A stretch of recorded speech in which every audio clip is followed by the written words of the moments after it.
Well, to say it's a privilege to have Faten with us today is the understatement of the week. Faten, thank you so much for being with us.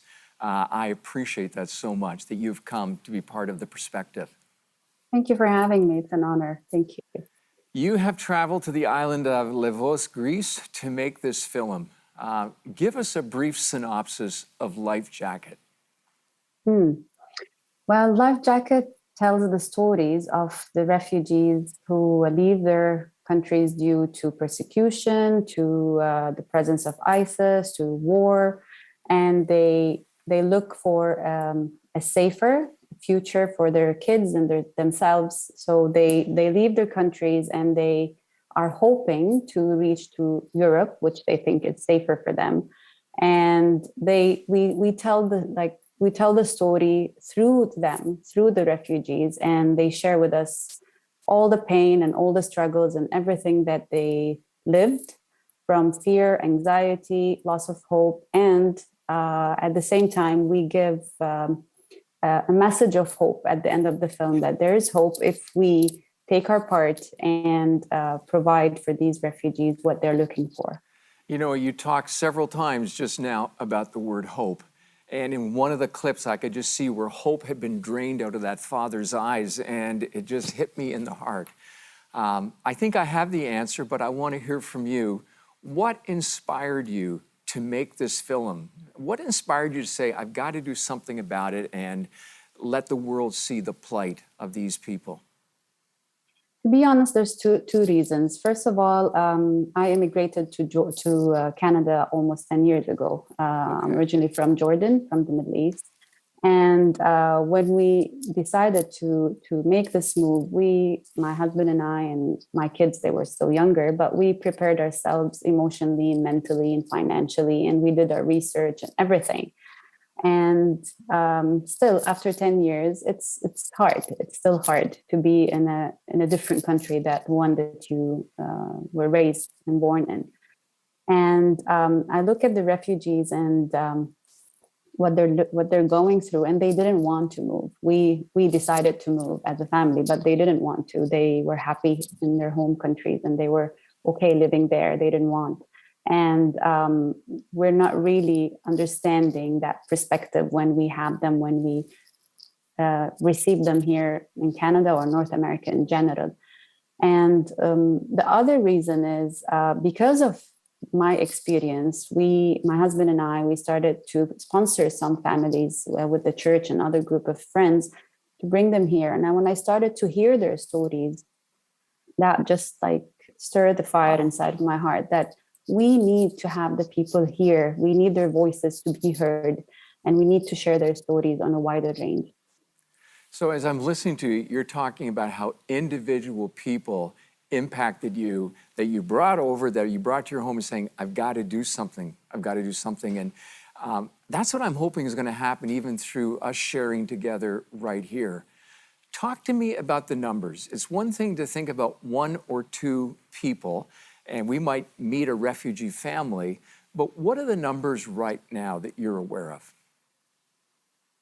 Well, by last year, I believe, due to the more of war and ISIS invasions throughout the Middle East, Lesbos camp, that Moria camp, the one that I was talking to people from in the film, reached a point of 20,000 people living in the camp. And it's originally made for a maximum of 2,000.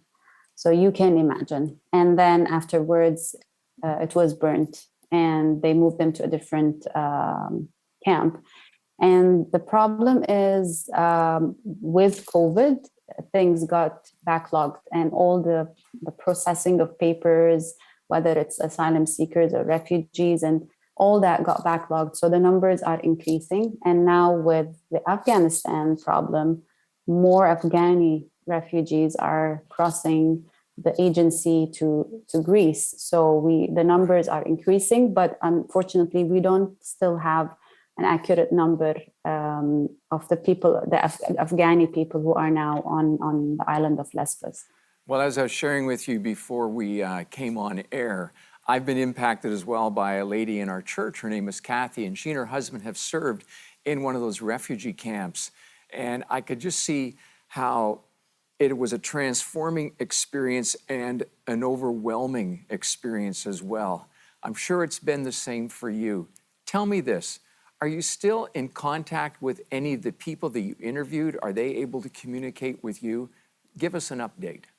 In fact, I am. Yes, I'm in touch with at least two of the people featured in the film. It's amazing because it becomes more personal relationship. You share the gospel, you pray with them, and you just walk that journey with them. You don't just interview them and go. As a filmmaker, you invest in the people that you feature in your film. So yes, I'm still in touch with two of them. One reached Netherlands, and she has a new baby now, but still a refugee. Wow. But at least, like she reached a safer place from Moria. And the other couple are still in Athens.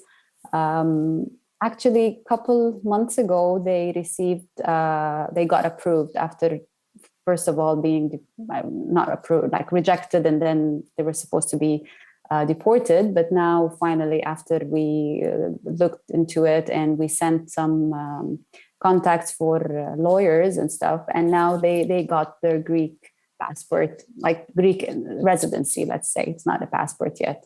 Well, that's amazing, that connection that's happening. I'm going to bring Julie into the conversation right now because I know that she's got a lot of thoughts as well. So, Julie, what's your question for Faten? Well, first of all, I wanted to say it's wonderful that one family made it to the Netherlands. My father is actually an immigrant from Holland to Canada many, many years ago. And I've got half my family still over there.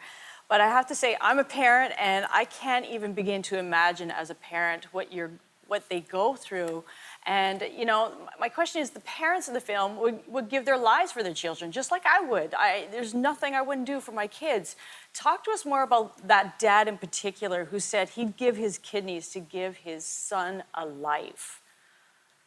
Yeah, it's overwhelming what you hear from them, because all what they wanted is to like all of us, our kids are a priority, and we want to give them a better life. Most of them said we are at a point to give them just a safer life. It doesn't have to be better. And they are so desperate. And to be honest, living on that island, it just makes them hopeless, because they don't see any future. They don't see that tomorrow is too far for them. They don't really see a hope. And he was just begging in that interview, like, please, anything, I'm willing to do anything, even if I sell my kidneys, just at least give my kids a better future, have them in a safe place. Forget about me. I'm not important. What's important is my kids. So that, it just echoed in all the other families and parents that we met. They all wanted the best for their kids, whether it is the location where they're living circumstances, education, because they understand that all these years the kids are missing on education, and that's a great loss even for everyone. So they're willing to do anything for their families, for their kids. And on that, I just was thinking of a personal story myself when I was in Haiti in '91, how I had a mother shove her baby into my face and was begging me to take her baby because she wanted her baby to be safe and have hope. She was just willing to sacrifice having that relationship in order to save her baby. And I just can't get over the pain that a parent would go through. I can't process that, but Faten, maybe you could help me with something. You're a producer. You've done an incredible job with this documentary. It's won awards. There has to be a part that stands out to you the most in the film. What connected with you the most? What moved you deeply? One lady that I interviewed in the film, and in spite of all the pain that she went through and all the trauma that she faced, whether it's in Syria or through her journey through Turkey, she said a key word that we had at the end of the film, and she said, "And I'm still dreaming." Yeah. That really stood out to me. Like, in spite of all what they're going through, they still have that glimpse of light, that they're still dreaming. They want to live. They want to enjoy life. They want to have a better future. And that just like for me, and it stood out because we live in luxury and we live a great life. And sometimes we just speak so negative about things and about the country and about situations around us. And we don't reflect our Christian faith. And she was not Christian. And she said, I'm still dreaming. And we are the ones that should be dreaming because we have hope. Like Christ is our hope, you know. If we don't have that, I felt ashamed, you know, like I should do better.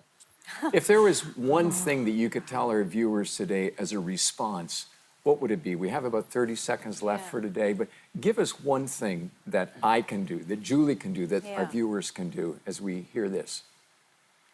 Thank you so much. Actually, at the end of the film, we put a call to action, and that is we need to volunteer, donate, advocate. So if you can volunteer and work with refugees, whether it's overseas or here at home, you can work with them, talk to them, minister to them. If you can't be in person and God blessed you with money, you can donate to organizations that are working and helping those refugees. And if both those options are not available, please advocate, use your voice, use all the social media platform, your work, your voice, be their voice, and just share their stories. That's awesome. Thank you so much for being with us today. Thank you. Thanks for having me. Thank you, Faten. If you'd like to check out more about Faten's film Lifejacket, we'll have more on our website. Up next, The Word with Mike. And as we go to break, let's take one more look at this incredible film.